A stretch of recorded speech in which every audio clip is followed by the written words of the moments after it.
کرتا ہے زمانہ حسین سب کا ہے، حسین سب کا ہے،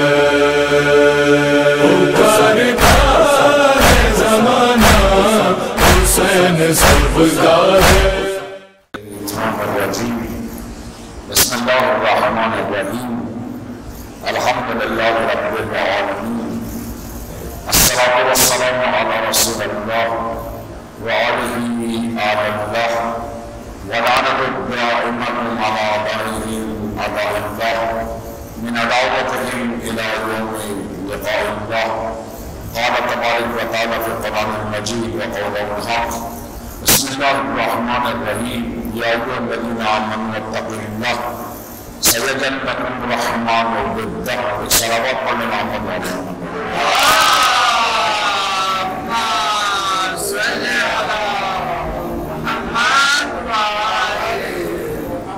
عزیزان گرامی و عاشقان حضرت ابا عبداللہ الحسین، بہرحال ایک وقت آ پہنچا کہ میں اپنی آرائش کو، اپنی گزارشات کو تمام کروں اور آپ برادران کی زحمتیں بھی تمام ہوں۔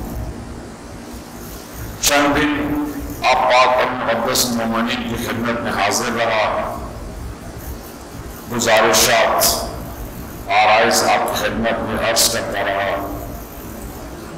میں دعا کرتا ہوں کہ پروردگار ہمیں توفیق عطا فرما کہ جو کچھ ہم کہیں مومنین کے لیے جو کچھ مطالب بیان کریں، پروردگار ہمیں خود ان مطالب، ان موارد پر عمل کرنے کی توفیق عطا فرما۔ پروردگار کا آباد یا عاشورہ کی محفلیں جاری و ساری رہیں، مومنین کی عزت، آبرو، شرف اور کرامت کی حفاظت فرما۔ پروردگار ایک محرم ہمارے قسمت میں ایسا قرار دے کہ جب منبر پہ صاحب الزمان کے وجود بابرکت موجود ہو انشاءاللہ العزیز۔ عزیزان گرامی، آج اس سلسلے کی آخری نشست مجلس میں کوشش کروں گا کہ جو کچھ میں آرائش آپ کی خدمت میں پیش کر چکا ہوں مختصراً اس کو سمجھنے کی کوشش کروں۔ ہماری گفتگو کا اول دن سے موضوع تھا اخلاقیات و عبادات کے عنوان سے۔ اگر انسان تدبر و تعقل کرے، بہت گہرائی سے اپنے اطراف میں ایک نظر، ایک کڑی اپنے وجود پہ ڈالے، جس کو اسلامی و علمی اصطلاحات میں احتساب کہتے ہیں، کہ انسان خود اپنا احتساب کر ہو، اپنے آپ کو مقامی احتساب پہ لے کے جائے اور اپنی شخصیت کے اطراف میں مشاہدہ کرے کہ کیا کیا احمقانہ، کیا کیا وہ عمود کے جس کا تعلق انسان کی روحانی اور معنوی زندگی میں رکاوٹیں، مشکلات پیدا کرتا ہے، کیا کیا اشتباہات اور مشکلات ہم سے پیدا ہوں جس کی وجہ سے جامع میں، ایک سوسائٹی میں، ایک معاشرے میں مشکلات پیدا ہوتی چلی گئی۔ یعنی بعض روایات میں بھی ہمارے یہاں کہ مومن کی ایک نشانیوں میں سے نشانی یہ ہے کہ جب وہ بستر استراحت پہ جاتا ہے، سونے کے لیے جاتا ہے، تو وہ خود سارے دن میں جو اعمال انجام دیتا ہے اس پر ایک کڑی نگاہ رکھتا ہے، احتساب کرتا ہے وہ اپنا کہ آیا میں نے جو اعمال انجام دیے ہیں کس حد تک ان اعمال کی نیت خالص تھی، کس حد تک ان اعمال میں خدا اور آئمہ اور اہل بیت علیہ السلام شامل تھے۔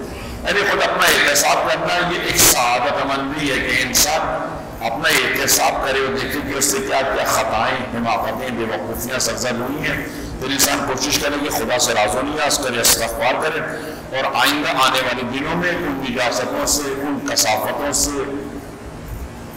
ان نقائص سے اپنے وجود کو، اپنی روح کو پاک کرنے کی کوشش کریں۔ موضوع یہی ہے جو ہم عرض کر چکے ہیں۔ خود عاشورہ جیسا میں نے کل عرض کیا تھا آپ کی خدمت میں، دو رخ رکھتا ہے، اس کے دو رخ ہیں۔ یعنی ایک رخ اس کا اول محرم کا داؤم محرم، اس کا ایک رخ ہے جو 11 محرم سے تاابد ہے، تاابد ہے۔ اگر آپ عاشورہ کے اس دوسرے رخ کو دیکھیں آپ عجیب و غریب پہلو کا مشاہدہ کریں گے، آپ کا زاویہ بدل جائے گا، آپ کی نگاہ بدل جائے گی، آپ کے قلب کی کیفیت بدل جائے گی۔ کربلا کا دوسرا رخ، عاشورہ کا دوسرا رخ ایک عجیب و غریب رخ ہے۔ یہاں سے عاشورہ کے حقائق متلجی ہوتے ہیں، ظاہر ہوتے ہیں، یہاں سے مقصد ابا عبداللہ حسین واضح نمایاں آشکار ہوتا ہے۔ کربلا کا دوسرا رخ کربلا سے کہیں زیادہ شدید ترین ہے، شدید ترین مسائل، مشکلات، آلام، رنج، علم، حزن کے معاملات سے۔ یہاں پر عبادات اور اخلاقیات دونوں بابا جلوہ گر ہیں اس وجود کربلا سے۔ کربلا کا دوسرا رخ شاہ غریبہ کے بعد متلجی ہوتا ہے، طلوع ہوتا ہے۔ عزیزان گرامی، اللہ نے جو کمالات انسان کو عطا کیے ہیں، انسان لقد خلقنا الانسان فی احسن تقویم، خدا نے انسان کو ہر جہت سے پاک، طیب و طاہر، عاقل، دانا، یعنی خود انسان کے وجود کے اندر، انسان کے وجود کی سرزمین ایسی ہے کہ جو نجاستوں سے نفرت کرتی ہے، کمالات کی عاشق اور کمالات کے لیے سرگردان ہے۔ خود فطرت انسان کی، خود انسان کا وجود، خود انسان نے، خود اللہ تبارک و تعالیٰ نے انسان کے اندر، جو انسان خلیفۃ اللہ ہے، انسان کی روح اللہ کا عامر ہے، انسان ذلیل ہونے کے لیے خدا نے انسان کو پیدا نہیں کیا، نابود ہونے کے لیے خدا نے انسان کو پیدا نہیں کیا، گمشدہ ہو جانے کے لیے خدا نے انسان کو پیدا نہیں کیا، کہنہ ہو جانے کے لیے خدا نے انسان کو پیدا نہیں کیا۔ خدا نے انسان کو پیدا کیا ہے تعابت، تیری ترقی، تیرا تکامل، تو ہمیشہ زندہ رہے، اس مقام عزت شرف پر آ جا کہ جہاں حی القیوم کا جام اور شراب محبت مودت تیرے وجود میں اڑے نہیں جا سکے۔ انبیاء ہیں تاکہ انسان کو اس حقیقت کی طرح متوجہ کرے کہ تو مرنے کے لیے پیدا نہیں ہوا ہے، تو فنا ہونے کے لیے پیدا نہیں ہوا ہے، تو ہر روز خدا کی نئی صفات کو جلوہ گر کرنے کے لیے پیدا ہوا ہے۔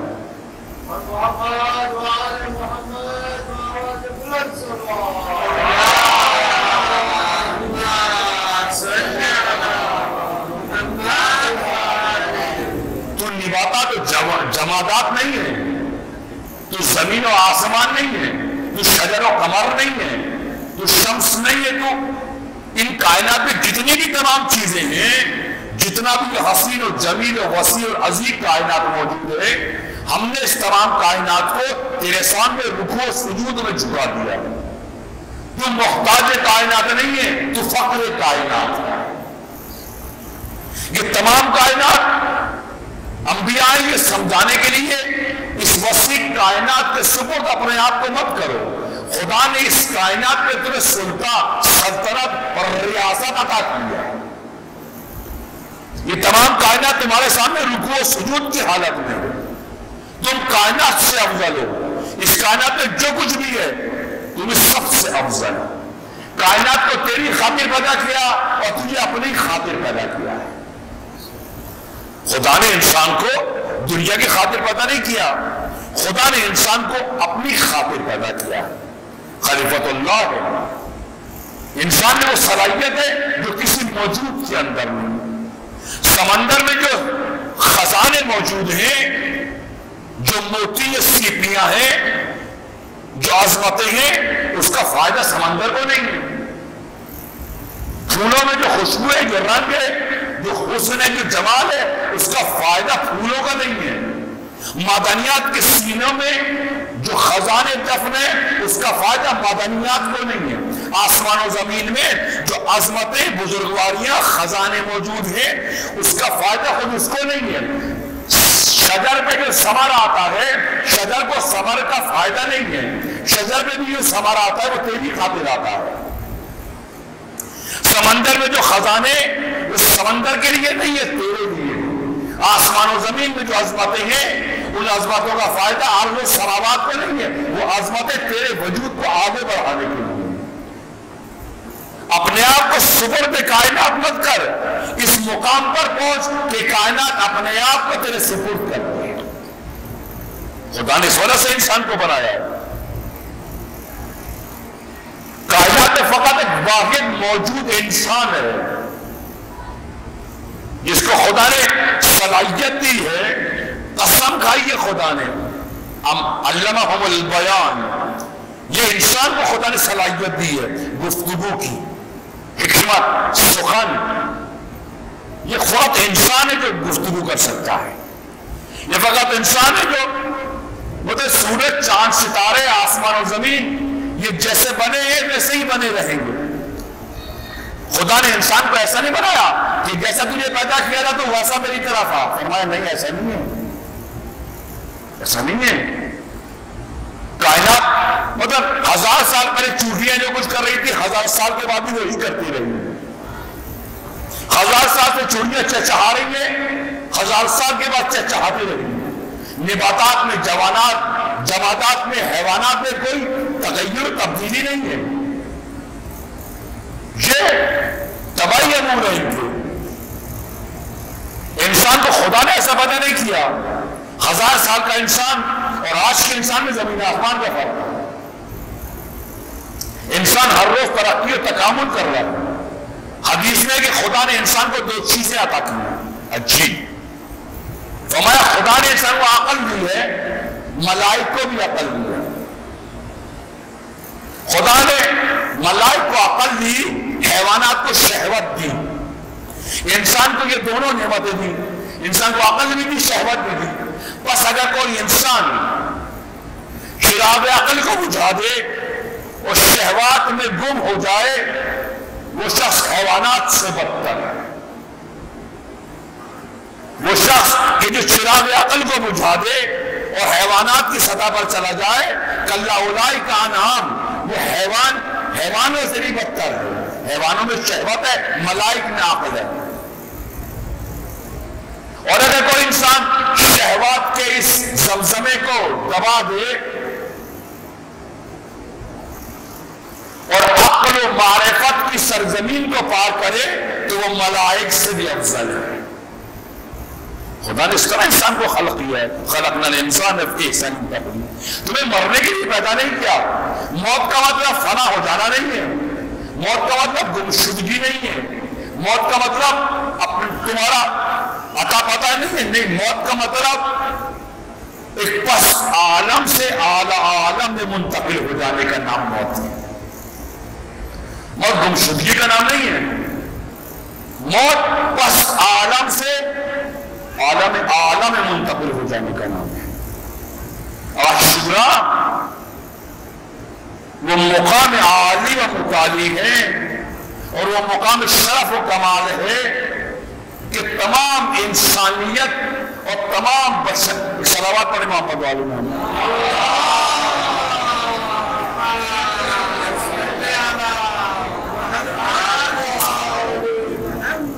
مختصراً یہ کہ عاشورہ وہ مرکز محوریت ہے اور کعبے کا بھی کعبہ ہے. وہ مقام عزت و شرف و کرامت ہے کہ اگر بشریت اس کعبہ معنوی کے گرد محو طواف رہے تو عاشورہ کے رمز و راز کھلیں گے، سنگین حجابات گریں گے، پردے گرنا شروع ہوں گے اور بشریت کو نورانیت تک راہ نصیب ہوگی. بشریت کو کمال نصیب ہوگا، بشریت کو شرف نصیب ہوگا، بشریت ہجرت اضافی کی طرح متوجہ ہو جائے گی. بشریت کے چہرے پر پڑا ہوا نقاب حیوانیت کھینچ جائے گا اور بشریت شیفتگان نور ہو جائے گی. عاشورہ وہ مقام ہے. وہ صدیوں کا سفر جو صدیوں میں طے ہوتا تھا اب معبود تک پہنچے. عزیزان گرامی، صدیوں کا سفر تھا اب معبود تک پہنچے. ریاضتیں تھی، تزکیہ نفس کا، تزکیہ عقول، یہ معلوم کیا کہ مشکلات. فقر انسانیت نے یعنی عباد اللہ نے ایک رات میں صدیوں کا سفر طے کر لیا اور تمام آنے والے انسانوں کے لیے عاشورہ سے ایک راہ کھولی ہے. طولانی سفر نہیں، ایک مختصر سفر، اب معبود میں فانی ہو جائے۔ کہتے ہیں دنیا میں 3 قسم کے لوگ، کچھ لوگ ہیں جو عاشقان رزق ہیں، وہ تلاش رزق میں سرگردان ہیں، صبح تک شب، شب تک صبح، گردان ہے، سرگردان رزق کی تلاش میں۔ کچھ اور لوگ ہیں جو رزق کی تلاش میں نہیں ہے، رزاق کی تلاش میں ہے۔ رزق کی تلاش میں نہیں ہے، رزاق کی تلاش میں ہے۔ یہ کس نے ان کو رزق سے رزاق تک پہنچایا ہے؟ جس کو معرفت عاشورہ حاصل ہو گئی، جس کو معرفت امام حاصل ہو گئی، جس کو کربلا کا آب طہور و شراب شعور جس نے اندھیل لی اپنے وجود میں، وہ رزق سے زیادہ رزاق کی تلاش میں ہوئی۔ کچھ لوگ ہیں رزق کی تلاش میں، کچھ رزاق کی تلاش میں۔ یہ عاشورہ نے معیار دیا ہے۔ رزق کی تلاش عمومی مسئلہ ہے، رزاق کی تلاش الہی مسئلہ ہے۔ اب عبداللہ کربلا آئے تاکہ تمام بشریت کو یہ بات بتائیں کہ تم رزق کی تلاش کے لیے پیدا نہیں ہوئے ہو، تم رزاق کی تلاش کے لیے پیدا ہوئے ہو۔ رزق تلاش مت کرو، رزاق کو تلاش کرو۔ دوسرے لوگ ہیں سبب چونک جاتے، سبب کیوں، کیسے، کب، کہاں، کوئی واقعہ کیوں وقوع پذیر ہوا۔ کچھ لوگ ہیں سبب کی تلاش میں، یہ کیوں ہوا، کیسے ہوا، کیا معاملات تھے، اس سبب کی تلاش میں سرگردان ہیں، پریشان ہیں، حیران ہیں، ہر وقت سبب کو تلاش کرتے ہیں، کیوں، کیسے، کیا، کب، کہاں، علت و معلول کو تلاش کرتے ہیں، کیوں ہوا تو کیسے ہوا۔ کچھ لوگ سبب کی تلاش میں، کچھ لوگ مسبب کی تلاش میں۔ کچھ لوگ ایسے ہیں کہ جلوہ دیکھتے خیرہ ہو جاتی ہیں ان کی آنکھیں، پھٹ جاتی ہیں ان کی آنکھیں۔ کچھ لوگ جلوے کی تلاش میں ہیں، کچھ ذوالجلال کی تلاش میں۔ اب عبداللہ آئے ہیں مدینے سے مکہ، مکے سے کربلا، کیوں؟ انسان کو یہ بتائیں رزق کی تلاش اچھا مرارا ہے، اعلیٰ ترین بات یہ کہ رزق کو چھوڑ کے رزاق کو تلاش کرو، تاکہ تمہاری عزت، شرف، کرامت، بزرگواری اور تمہاری انسانی صفات برقرار رہے۔ تو سبب کے پیچھے مت جاؤ، مسبب کو تلاش کرو، جلووں سے متاثر مت ہو، ذوالجلال کی تلاش کرو۔ وہ انسانیت کا کمال ہے۔ عاشورہ ایک عجیب مقام شرف و کمال ہے۔ وہ راہ جو صدیوں میں طے ہوتی تھی، اب عبداللہ نے فقط ایک رات میں صدیوں کے سفر کو ختم کر دیا، ابن کو محمود کے ساتھ ملا دیا، میت کو حی کر دیا۔ اب عبداللہ کا کمال ہے۔ یہ عاشورہ فقط چند مرثیے پڑھنے، چند مسائل پڑھنے کا نام نہیں ہے۔ عاشورہ بشریت کے چہرے پر پڑی ہوئی نقاب کھینچ کر، ہاں ہم سب بشریت، بشر ہیں، لیکن بشریت کے وسط میں موجود اللہ کا نور موجود ہے۔ خلقنا الانسان فی احسن تقویم۔ اب عبداللہ آئے تاکہ بشریت کی نجاست سے تمہیں نکالے اور روحانیت اور معنویت اور میدان نور میں تمہیں لے جائے، تمہیں موت سے جان چھڑائے، ابدی، جاودانی، سرمدی حیات کی طرف تمہیں متوجہ ہے۔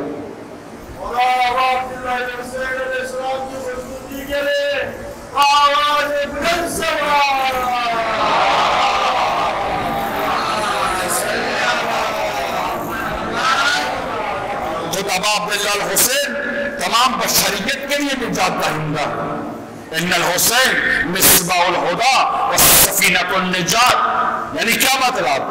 طوفان ضلالت میں، طوفان جہل و کفر میں، طوفان مادیت میں، طوفان ہوا و ہوس میں حسین سفینہ الہی ہے۔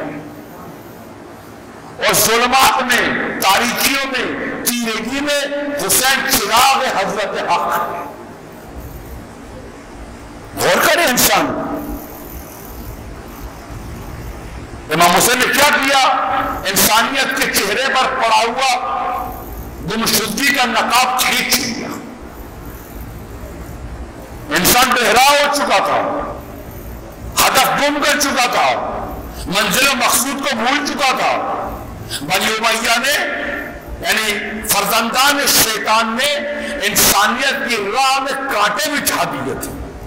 امام حسین نے اپنے وجود کو کانٹوں پہ چلنا گوارا کیا، مگر ایک انسان کے کمال مطلق تک پہنچنے کے لیے مشکلات کو ہٹایا، خود اس راہ پر خطر پہ چلے، اس راہ پر خطر پہ چلے کہ میرے پیر زخمی ہو مگر پاؤں انسانیت میں کانٹا نہ چبھے۔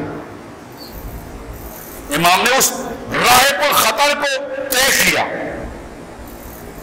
کہ یہ خطرہ میں اٹھاؤں، انسانیت اس خطرے سے بچ جائے، انسان کمال تک پہنچ جائے، انسان اپنے مقصد حقیقی یعنی جلوہ توحید کو سمجھ جائے، اپنے محبوب حقیقی خدا سے متصل و مربوط ہو جائے۔ اب عبداللہ کا یہ اقدام انسانیت کی نجات ہو، بشریت کی نجات ہو، انسان کے شرف اور کمال کے لیے کربلا واحد راستہ ہے، کربلا واحد راستہ ہے تو خدا تک پہنچنے کا۔ کربلا صراط مستقیم ہے جو عبد کو معبود سے ملاتی ہے، جو مردے کو حی کرتی ہے۔ یہ کربلا ہزار راستے کربلا سے، اور کربلا کو سمجھنے کی کوشش کرو، کربلا کی معنویت کو سمجھنے کی کوشش کرو۔ کربلا ہر کسی سے خطاب کرتی ہے، مرد، عورت، بچہ، جوان، بوڑھا، سب سے کربلا خطاب کرتی ہے، اس کی اپنی زبان میں کربلا خطاب کرتی ہے۔ یہ جو ہمیں احساس گناہ ہے یہ کربلا کا خطاب ہے کہ ہم استغفار کی طرف جا رہے ہیں۔ کربلا ہر روز ہمیں آواز دیتی ہے کہ اگر انسانی شرف ہے، انسانی کمالات ہیں، مقام بشریت پر ہو تو آؤ مقام نور پر لے جانے کی صلاحیت سوائے کربلا کے کسی میں نہیں ہے۔ یہ کربلا ہے جو انسان کا ہاتھ پکڑ کے منزل مقام شرف تک پہنچا دے۔ کربلا کا دوسرے لوگ کربلا سے زیادہ حسین ہے، کربلا سے زیادہ خوبصورت ہے، کربلا سے زیادہ زیبائی رکھتا ہے، کربلا سے زیادہ متلجی ہے۔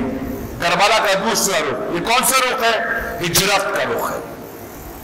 کربلا یہ محافظ کربلا، جمال کربلا، زیبائی کربلا، یعنی اس کربلا کو آنے والی نسلوں تک پہنچانا ہے، اس پیغام ابا عبداللہ کو تا قیامت زندہ اور پائندہ رکھنا ہے۔ تمام غافل انسانوں کے سامنے ایک کربلا کو تذکرہ کرنا ہے تاکہ انسان گم نہ ہو جائے، تاکہ انسان شیطان کے ہاتھ میں مقیم نہ ہو جائے، تاکہ سلطنت شیطان روشن نہ ہو اور سلطنت خدا غروب نہ ہو جائے۔ کربلا کو بیان کرنا ہے، کربلا کو بیان کرنا ہے، کربلا کی جلوہ گری چاہیے۔ کربلا کی یہ جلوہ گری سن 61 ہجری کہ 11 محرم سے آج تک یہ جو عزاداری پہنچی ہے، یہ جو حسینیت پہنچی ہے، یہ جو نورانیت پہنچی ہے، یہ جو کرامت پہنچی ہے، جو شجاعت پہنچی ہے، یہ جو تمام کمالات تم تک پہنچے ہیں، یہ عاشورہ تک سن 61 ہجری عراق میں مقیم تھے۔ اگر زینب سلام اللہ علیہا نہ ہوتی، اگر پاسدار کربلا نہ ہوتی، محافظ کربلا نہ ہوتی، مفسر کربلا نہ ہوتی، تو آج نہ توحید کا رنگ روپ ہوتا، نہ عدل و عدالت کی پاکیزگی ہوتی۔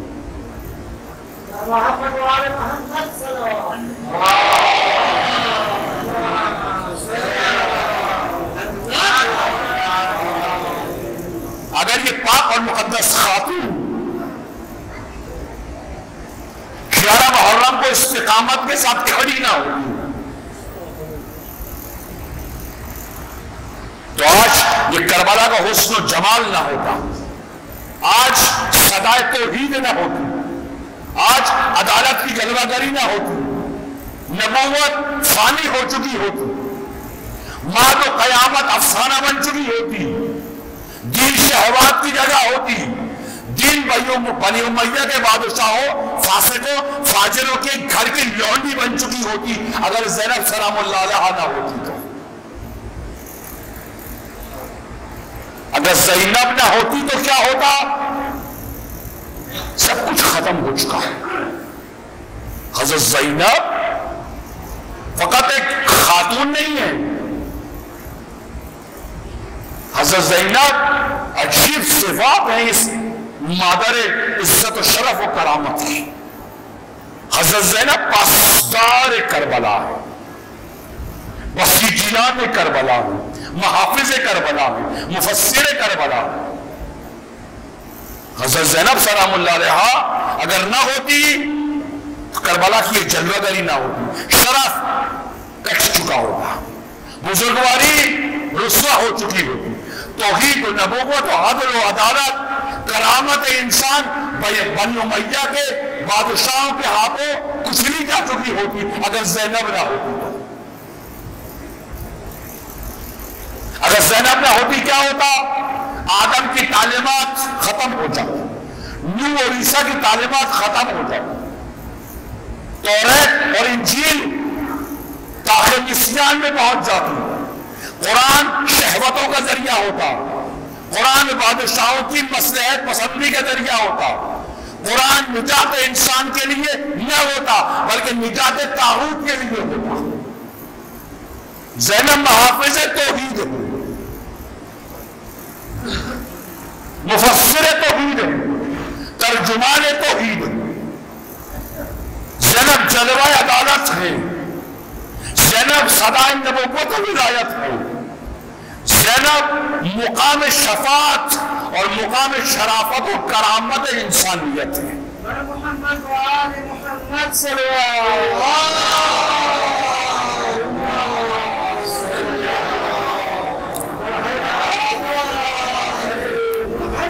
عزیزان کمالات، عزیزان گرامی کمالات نہ مؤنث ہے نہ مذکر ہے، کمالات نہ مؤنث ہے نہ مذکر ہے۔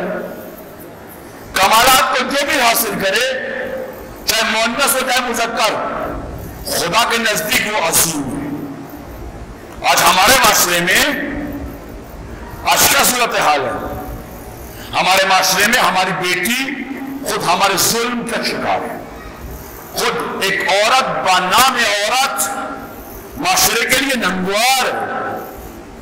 ہم اجازت نہیں دیتے ایک عورت علم مدارج کو طے کرے، ایک عورت مدارج کمالات کو طے کرے، ایک عورت اخلاقیات و عبادات کے اونچ کمال تک پہنچے۔ ہم باور نہیں کر پاتے کہ عورت میں یہ صلاحیت ہے کہ وہ ترجمان توحید ہو سکتی ہے، وہ ترجمان کربلا ہو سکتی ہے، وہ ترجمان عدل و عدالت ہو سکتی ہے۔ ہم باور کرنے پہ تیار نہیں ہیں۔ ہماری اس ذہنی نجاست کو حضرت زینب نے اپنے وجود سے اس نجاست کو ختم کر دیا۔ فرمایا نا، عورت ہونے سے پہلے انسان ہے، وہ تمام صلاحیتیں جو تمام انسانوں کو حاصل ہے عورت کو بھی حاصل ہے۔ عورت کو حق شرف، بزرگواری، علم، حکمت، کمالات، معنویت، مقام شرف تک پہنچنے کا اختیار عورت کے پاس بھی۔ عورت ہونے سے پہلے انسان ہے، وہ تمام بنیادی ضروریات جو انسان کے لیے مہیا ہے عورت کے لیے بھی مہیا ہے۔ اور قرآن نے عجیب بات کی، جب بھی کہا مومن، کہا مومنین والمومنات، مومن مرد مومن عورتیں، مصدقین والمصدقات، عابدین وعابدات۔ خدا نے کہا کمالات فقط مردوں میں متوجہ نہیں ہوتے، کمالات کے لیے ضروری ہے کہ ایک انسان آمادہ ہو، چاہے وہ صنف نازک ہو یا مرد ہو۔ خود مردانگی، ہم کہتے فراد میں مردانگی نہیں ہے، مردانگی کا تعلق جنسیات سے نہیں ہے، مردانگی کا تعلق جنسیات سے نہیں ہے، مردانگی کا تعلق تمہارے اخلاقیات سے ہے۔ مردانگی یعنی مروت، شجاعت، حکمت، معنویت، طاغوتوں کی سرکوبی و سرنگی، عدل و عدالت پہ چلنا، مقام عدل و عدالت کو واضح کرنا، نبوت و ولایت کے پیغام کو بندگان خدا تک پہنچانا، یہ اقدار ہیں۔ اخلاق، کربلا میں ایک اور اخلاق جلوہ گر ہے۔ ہزاروں اخلاقیات کے باوجود کربلا میں ایک اور اخلاق جلوہ گر ہے، ایک اور قدر جلوہ گر ہے، ایک اور اقدار الہیہ و اخلاق خدائی کربلا میں جلوہ گر ہے۔ کربلا میں ایک اور اخلاقی قدر کیا ہے؟ کربلا میں فہیم لوگ موجود ہیں، فہیم، عاقل، دانا، دانشور، حالات، واقعات کو سمجھنے والے، صاحب بصیرت لوگ۔ کربلا کا ایک اور حسن، کربلا میں جو ایک حسن ہے ابدی جاویدانی ہے، اس کی وجہ یہ کربلا میں اقدار کی جلوہ گری ہے۔ حماقت، بے وقوفی، یہ شیطان کی علامات ہیں۔ عقل، دانائی، تفکر، تعقل، فہم، ادراک، یہ مومن کی صفات ہے۔ حضرت زینب ایک پاکباز خاتون کہ جن کے وجود پر الہام ہوتی ہے حقائق۔ آپ خاتون فہیم ہیں، آپ خاتون عاقل و عاقلہ بنی ہاشم ہیں۔ کربلا اخلاق کی جلوہ گری ہے۔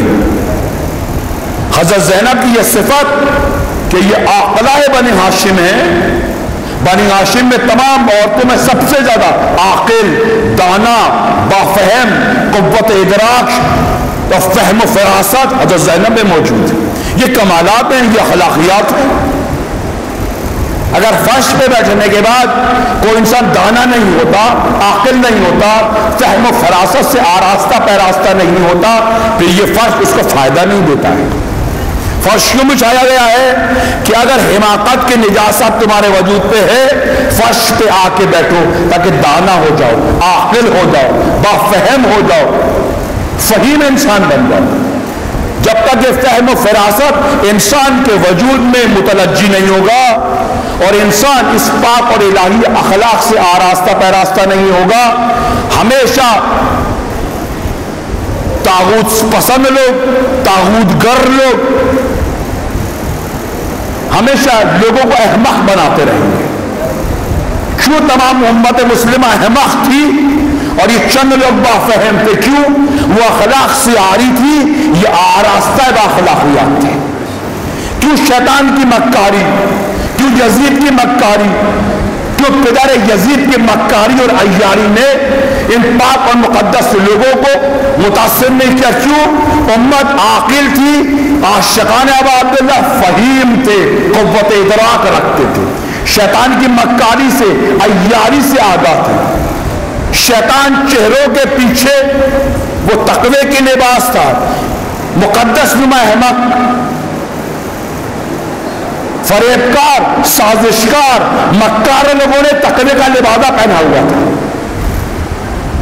شیطان نے لباس تقوی کو زیر آراستہ تھا، تقوی کا لباس لوگوں کے مکر و فریب نے تقوی کا لباس پہن لیا تھا۔ امت عاقل نہیں تھی، نہیں سمجھ سکی۔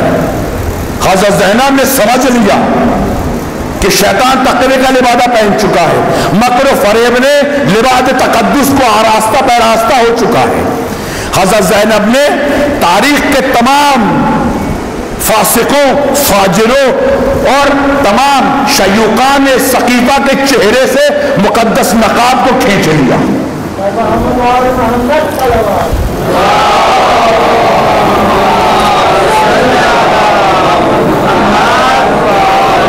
ہم نے کیا سمجھا حضرت زینب سلام اللہ علیہ کو کہ بس وہ بین کرتی ہیں، وہ گریہ کرتی ہیں، وہ روتی ہیں؟ نہ، ہم نے حضرت زینب کو سمجھنے کی کوشش نہیں کی، کربلا کے اس ملاکوتی روحانی رخ کو سمجھنے کی کوشش نہیں کی۔ یہ ابلاغ کربلا آسان نہیں تھا، ابلاغ حقائق آسان نہیں تھا، اس کے لیے ایک انسان توانا چاہیے، ایک روح پرخطو چاہیے، ایک وجود روحانی و ربانی چاہیے، ایک عقل و دانا و شرفمند چاہیے، ایک ارادہ ازلی و جاویدانی چاہیے۔ عاشورہ میں جو خواتین کا کردار ہے شدید عالی و عالی تر ہے۔ ہم نے کبھی تذکرہ کیا؟ مجھے انصاف سے بتائیے، آئیے کربلا کی تحقیق و تشخیص کریں، کس شریعت میں لکھا ہے؟ اٹھائیے شریعت کی کتابیں، رسالہ علمیہ اٹھائیے، کس شریعت میں لکھا ہے؟ اگر بھائی پر وقت آ جائے تو بہن اپنے آپ کو اپنے بچوں کو قربان کر دے، کس شریعت میں یہ بات لکھی ہے کہ بھانجے ماموں پر قربان ہو جائیں، بھتیجے چچا پر قربان ہو جائیں، اصحاب مولا پہ قربان ہو جائیں؟ کس شریعت کا یہ قانون ہے؟ ہم نے کربلا کو رشتوں کے آئینے میں دیکھا ہے۔ ہم سمجھتے ہیں زینب امام حسین کو بھائی سمجھتی ہے، نہ، یہ معمولی عورت ہے، رشتوں کو معمولی عورت بھی سمجھتی ہے۔ حضرت زینب با بصیرت ہیں، با فہم ہیں، فہیم ترین خاتون ہیں۔ وہ امام حسین کو بھائی کے آئینے میں نہیں دیکھتی، وہ امام حسین کو امام برحق کے آئینے میں دیکھتی ہے۔ بھائی کے لیے جان قربان کرنا فضیلت نہیں ہے، شریعت نہیں ہے۔ امام معصوم کے لیے اپنے وجود کو قربان کرنے کا نام کربلا ہے۔ حضرت زینب نے اپنے بھائی کے لیے قربانی نہیں دی، حضرت قاسم نے اپنے چچا کے لیے قربانی نہیں دی، اب الفضل نے اپنے بھائی کے لیے قربانی نہیں دی۔ رشتوں کے آئینے میں کربلا کو مت دیکھو۔ اگر کربلا کو چاہتے ہو کربلا سمجھ میں آئے، کربلا کو توحید کے آئینے میں دیکھو۔ کربلا توحید کے آئینے میں جلوہ گر۔ ہم نے کیا سمجھا؟ حضرت زینب نے اپنے بھائی کے لیے جان دی ہے، یہ معمولی بات ہے۔ بہت ساری بہنیں اپنے بھائی کے لیے جان دے چکی ہیں، تاریخ بھری پڑی ہے بہت ساری بہنوں سے، بھائی کے لیے جان دی۔ رشتوں کے لیے جان دینا کمال نہیں ہے، امام وقت کے لیے جان دینا خدا کو پسند ہے۔ حضرت زینب معمولی خاتون نہیں ہے، وہ جانتی ہے امام معصوم ہے، ترجمان توحید ہے، اللہ کی آیات ہیں، زمین پہ اللہ کی نیابت حسین ہے۔ وہ حسین کے لیے جان نہیں دیتی، اللہ کی نیابت کے لیے اپنی جان دیتی ہے، امام وقت کے لیے اپنی جان دیتی ہے، ترجمان توحید کے لیے اپنی جان دیتی ہے، تعلیم توحید کے لیے اپنی جان دیتی ہے۔ حضرت زینب ایک معمولی خاتون نہیں ہے کہ رشتوں کی پاسداری، نہ، اقدار کی پاسداری کا نام کربلا ہے، نہ رشتوں کی پاسداری کا نام کربلا ہے۔ اب الفاظ بھائی کے عنوان سے بھائی پہ جان نہیں دیتے، اب الفاظ بابصیرت ہیں، فہیم ہیں، قوت ادراک رکھتے ہیں، عاقل و دانا خیرتمند ہیں، جانتے ہیں امام معصوم ہے، زمین پہ اللہ کی حجت ہے، زمین پہ اللہ کی نیابت ہے۔ اب الفضل نے اپنے بھائی کے لیے جان نہیں دی، اب الفضل نے توحید کے جلوے کے لیے اپنی جان دی۔ کربلا کو رشتوں کے آئینوں میں مت دیکھو، کربلا کو توحید کے آئینوں میں مت دیکھو، توحید کے آئینوں میں دیکھو۔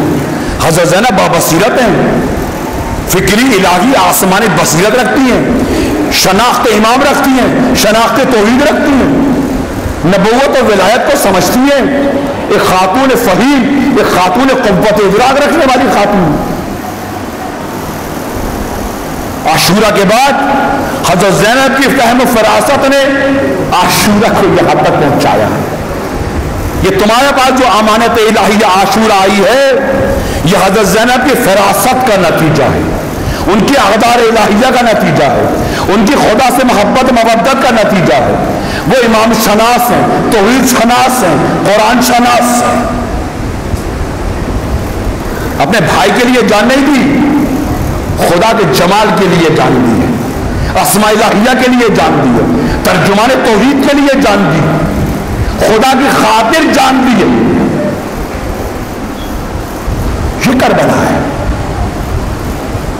اگر آج ایک مومن، آج ہماری صورتحال کیا ہے؟ ہم کیوں امام زمان سے غافل ہیں؟ کیوں صاحب الزمان سے غافل ہیں؟ کیوں ایسا ہے کہ ہم صاحب زمان سے قرب و محبت ہمیں حاصل نہیں؟ کیوں؟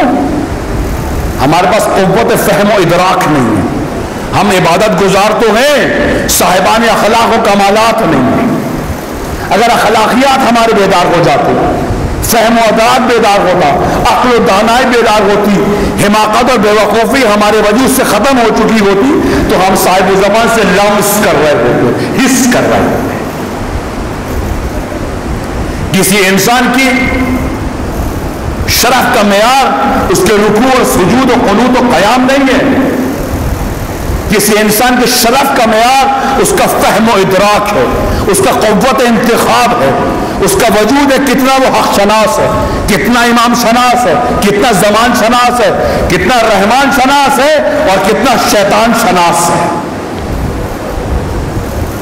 عزیزان گرامی، کربلا فقط چند دن میں عزاداری کرنے کا نام نہیں ہے. کربلا عقل کو دوام عطا کرتی ہے، شعور کو دوام عطا کرتی ہے، اخلاقیات کو بنیاد فراہم کرتی ہے، انسان کو قوت پرواز عطا کرتی ہے، انسانیت کو معراج تک پہنچانے کی صلاحیت سوائے کربلا میں کسی میں نہیں.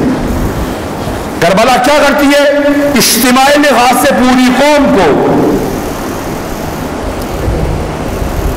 سر کوثر تک پہنچانے کی صلاحیت رکھتی ہے. کربلا انفرادی لحاظ سے ہو سکتا ہے ایک آدمی پہنچ جائے، اجتماعی لحاظ سے تمام انسانوں کی تربیت، تمام انسانوں میں کمالات کا ظہور، تمام انسانوں کے درمیان شیطان سے نفرت و عداوت، اجتماعی محبت، اجتماعی حرکت، اجتماعی شرف و کمال، یہ تعلق فقط کربلا کو حاصل ہے.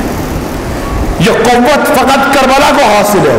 ایک مردہ قوم کو زندہ کر سکتی ہے، مردہ اذہان کو زندہ کر سکتی ہے. یہ مردے کو زندہ کرنا عیسیٰ کا معجزہ ہے. امام حسین کا یہ عام مسئلہ ہے. یہ معجزہ عیسیٰ کا ہے. امام حسین ایک آدمی کو زندہ نہیں کرتے، امتوں کو زندہ کرتے ہیں، مردہ قلوب کو زندہ کرتے ہیں.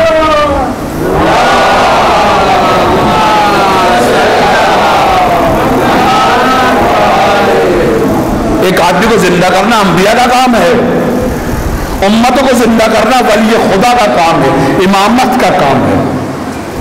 امام حسین نے امتوں کو زندہ کیا. عیسیٰ کا یہ معجزہ عیسیٰ کے بعد ختم ہو گیا. امام حسین کا یہ معجزہ تابعت چلتا رہے گا. تابعت مردہ قوموں کو عاشورہ زندہ کرتا رہے گا.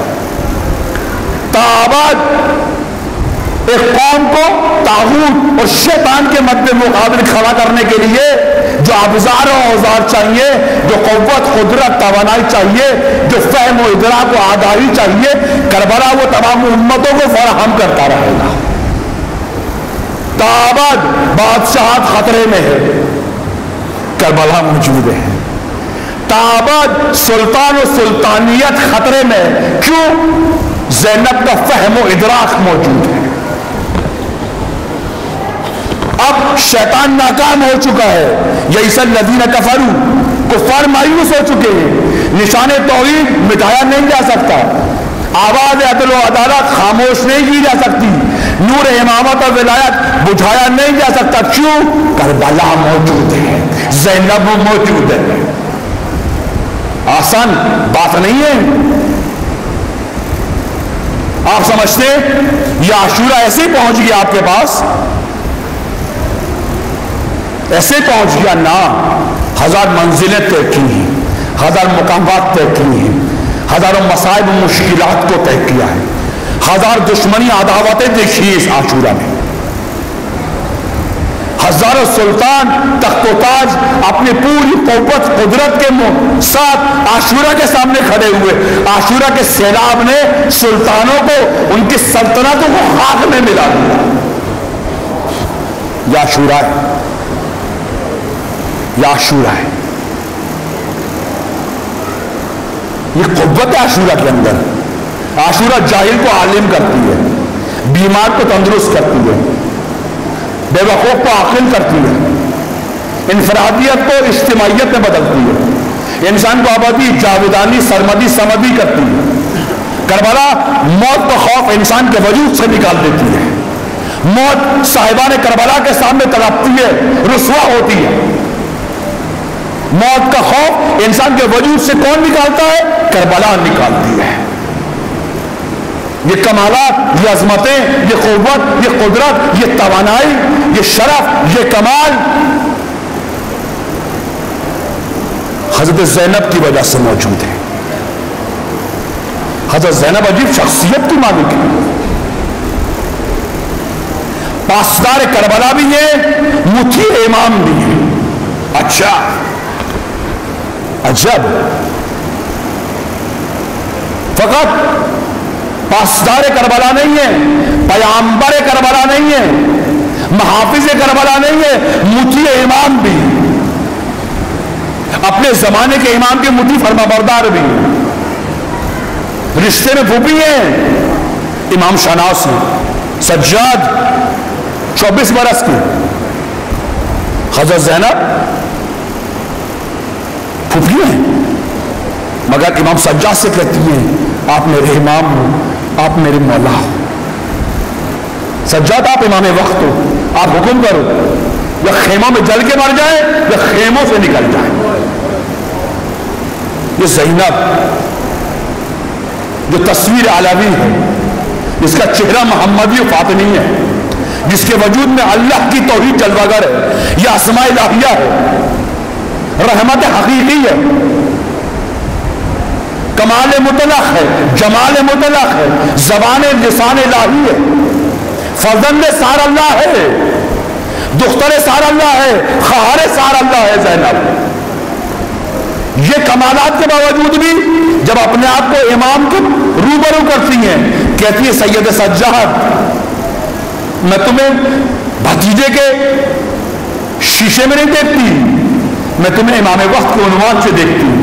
اے سید سجاد ہم تمہارے مطیع فرما بردار ہیں، حکم کرو، یا خیموں میں جل کے مر جائے یا خیموں سے باہر نکلے۔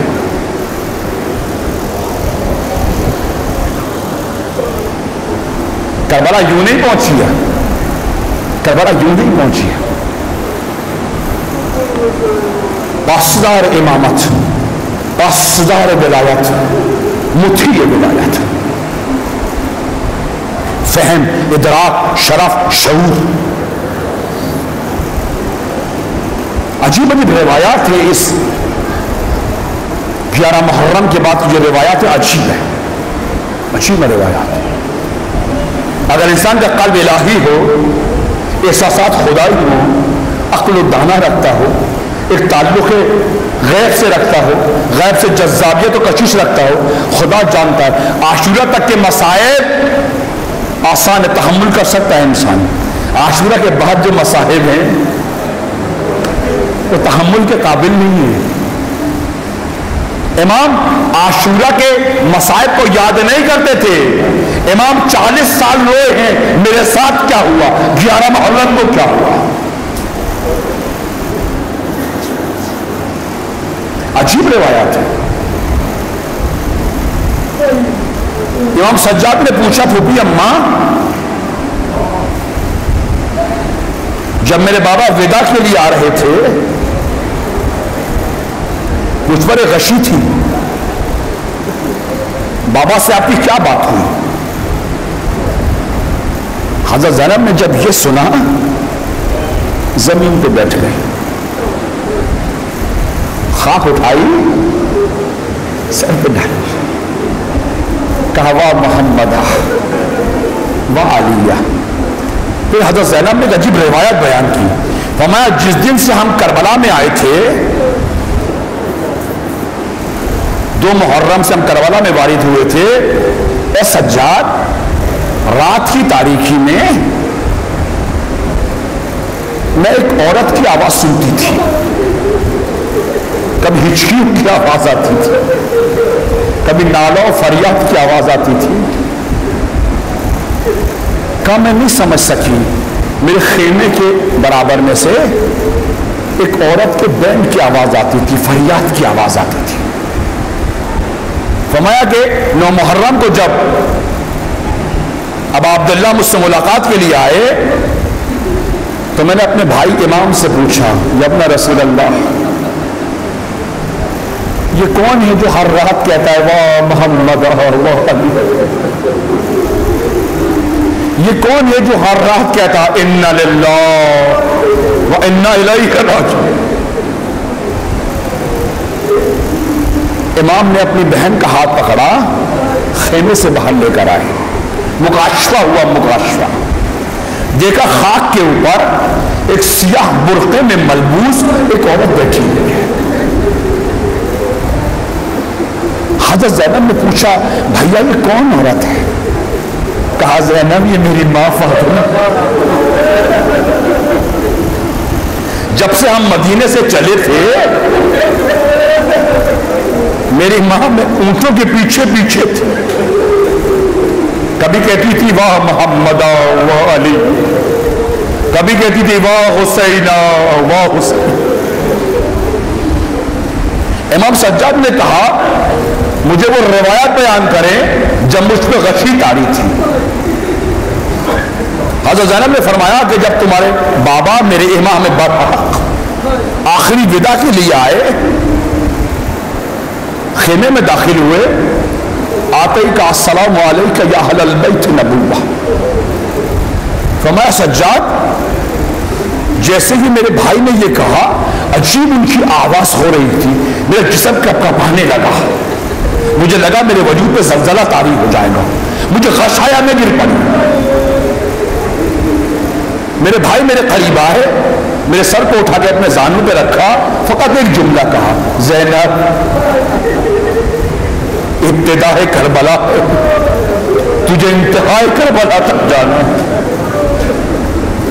فرمایا جب میرے بھائی ودا کر کے جانے لگے، میں وہ روایت نہیں پڑھ رہا ہوں، جب جانے لگے تو میرے دونوں ہاتھوں میں ابا عبداللہ الحسین نے تو امانتیں میرے سپرد کی، میرے ایک ہاتھ میں سکینہ کا ہاتھ دیا،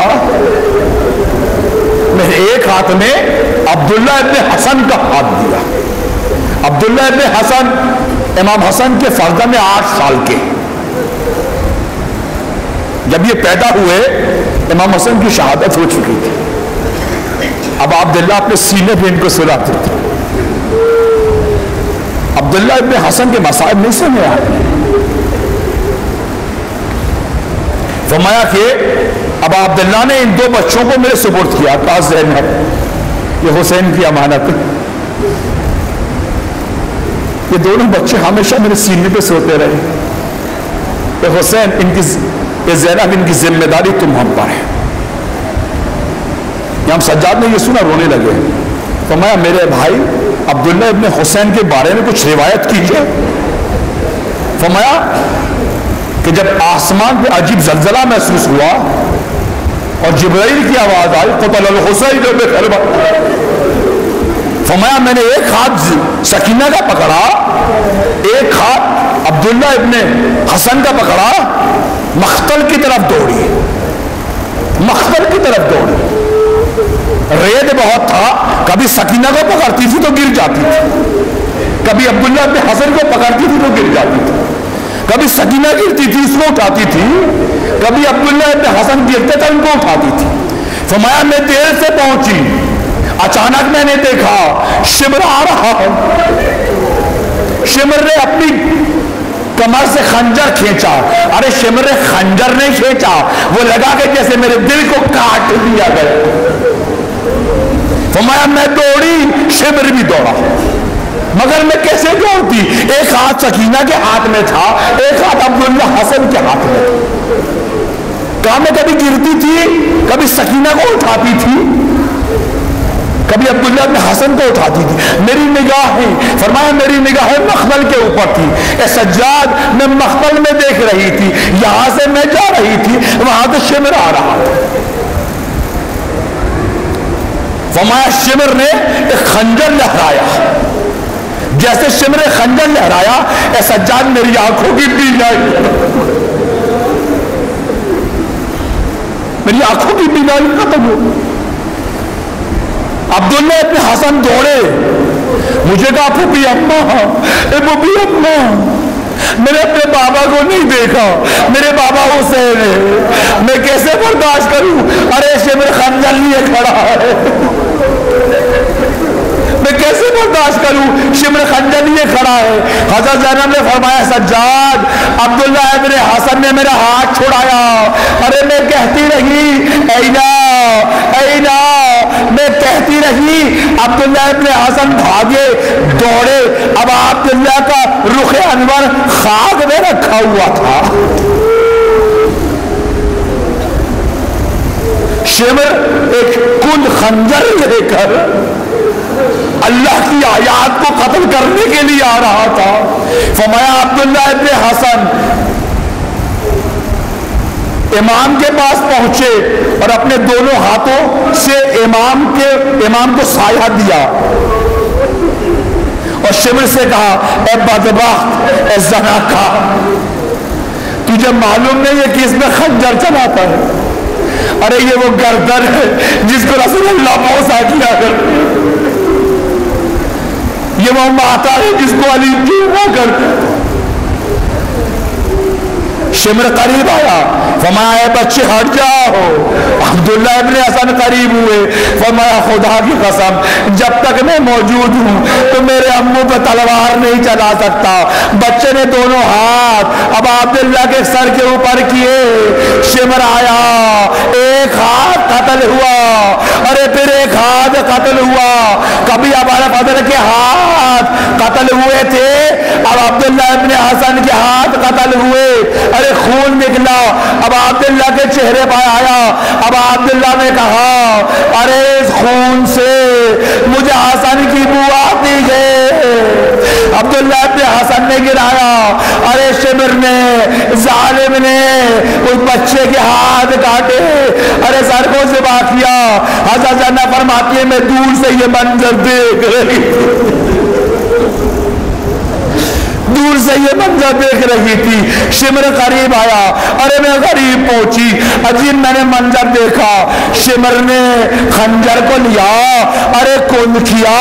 اب عبداللہ کے پاس پہنچا. فرمایا جیسے ہی شمر کا میں نے خنجر دیکھا، ارے سجاد میری آنکھوں میں دیکھنے کی تاب نہ رہی، میری آنکھ کھلی. جبرائیل کہہ رہے تھے قتل الحسین بکربلا. ارے میں مقتل میں پہنچی، میں نے عجیب منظر دیکھا. میں نے دیکھا رسول اللہ لاش پر موجود ہے. ارے اپنا امامہ گرا دیا. فرمایا ارے زند قضا ہے تسلیم لے امرے. فرمایا ابھی میں قریب پہنچی، اچانک میں نے دیکھا ایک خاتون ارے جو سیاہ لباس میں موجود تھی زمین پر بیٹھ گئی. بیٹھتی ہے پھر اٹھتی ہے، پھر لاش کے ارد گرد چکر لگاتی ہے. پھر فرمایا حسین تجھے اس دن کے لیے پالا تھا، اور اس دن کے لیے پالا تھا. فرمایا میں نے دیکھا ایک خاتون زمین پہ بیٹھی خاک اڑانی شروع کی، بس ایک جملہ کہتی تھی واہ محمد واہ علی واہ حسین. لعنت اللہ قوم الظالمین.